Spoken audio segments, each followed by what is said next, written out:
Hello दोस्तों, आप देख रहे हैं डी कोड इंडियन। तो फाइनली जब देश में ऑक्सीजन को लेकर के इतना ज़्यादा ड्रामा हम लोग देख चुके हैं, इतने सारे लोगों की मौत हो गई है ऑक्सीजन शॉर्टेज को लेकर के, तब यहाँ पे सुप्रीम कोर्ट के द्वारा एक बहुत ही बड़ा फैसला लिया गया है। सुप्रीम कोर्ट ने यहाँ पे एक 12 मेंबर टास्क फोर्स को गठित किया है।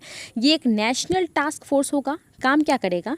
तो देश में जितने भी स्टेट्स और यूनियन टेरिटरी हैं, वहाँ पे जो डिस्ट्रीब्यूशन ऑफ ऑक्सीजन है उसको ये इंश्योर करेगा साइंटिफिकली तरीके से। बेसिकली यहाँ पे ये जो नेशनल टास्क फोर्स होगा उसको स्पेशली जो है ऑक्सीजन की डिस्ट्रीब्यूशन के लिए, एक सही तरीके से ऑक्सीजन का डिस्ट्रीब्यूशन हो सके, उसके लिए यहाँ पे तैयार किया गया है।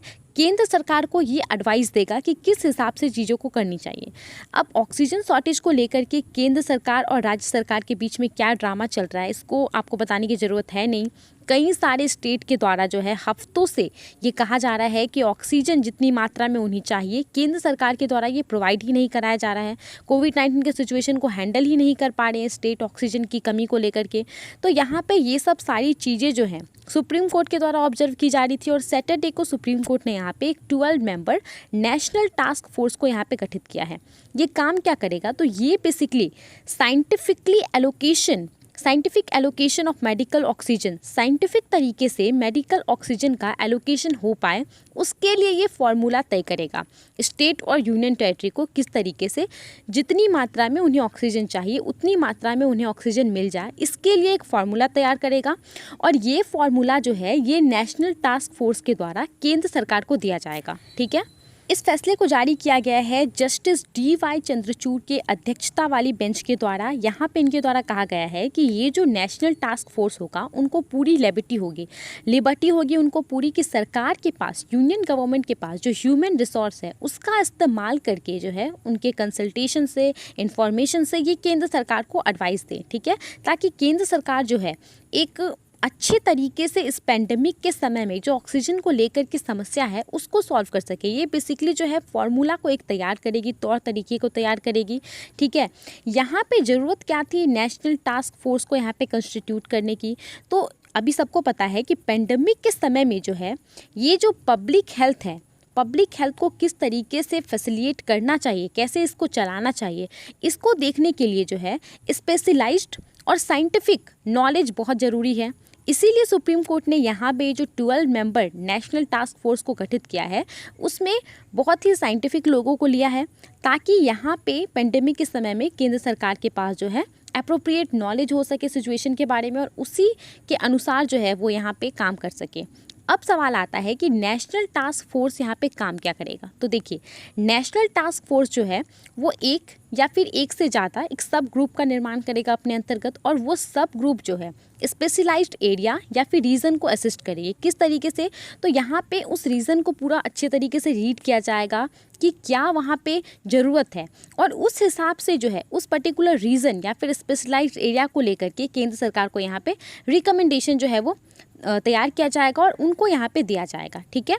उसके बाद ये जो नेशनल टास्क फोर्स है उनको पूरी छूट दे दी गई है कि वो यहाँ पे जो एक्सपर्ट्स हैं, चाहे सरकार के अंतर्गत या फिर आउटसाइड, सरकार के बाहर से जितने भी एक्सपर्ट्स हैं इस फील्ड से रिलेटेड, उनसे वो एडवाइस ले सकते हैं अपने काम को करने के लिए।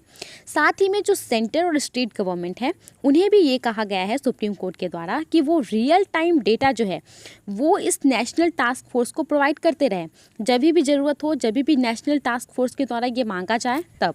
साथ में जितने भी प्राइवेट हॉस्पिटल हैं और जो दूसरे हेल्थ केयर इंस्टीट्यूशन हैं, सुप्रीम कोर्ट के द्वारा उन्हें भी कहा गया है कि उनके द्वारा भी नेशनल टास्क फोर्स का सपोर्ट करने के लिए जो भी डेटा है, जो भी उनके पास इंफॉर्मेशन है वो उनसे शेयर करने के लिए।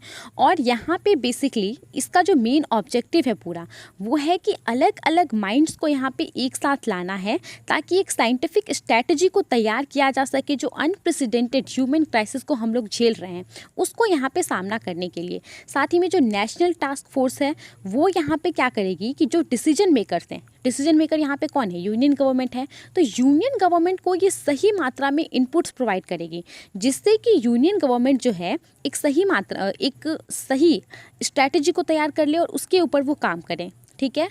उसके अलावा यहाँ पे जो भी इनपुट्स जो हैं यूनियन गवर्नमेंट को प्रोवाइड कराए जाएंगे नेशनल टास्क फोर्स के द्वारा, इससे यहाँ पे बेसिकली क्या होगा कि यूनियन गवर्नमेंट एक साइंटिफिकली फ्यूचर के लिए जो भी उनका रिक्वायरमेंट है, जो भी फ्यूचर के बारे में वो सोच रही है कि थर्ड वेव आएगा या फिर ऑक्सीजन के रिक्वायरमेंट को लेकर के सोच लीजिए, इन सब के बारे में यहाँ पे केंद्र सरकार को मदद मिलेगी कि ये एक साइंटिफिकली जो है एक पूरे प्लान को तैयार कर सकें। ठीक है, अभी के लिए भी और फ्यूचर के लिए भी हम बात कर रहे हैं। अब अगर बात करें कि टेन्योर कितना होगा ये नेशनल टास्क फोर्स का, तो अभी के लिए तो है इनिशियल इसको 6 महीने का रखा गया है। आई होप कि 6 महीने में चीज़ें नॉर्मल हो जाएं, तो यहाँ पे 6 महीने के लिए रखा गया है।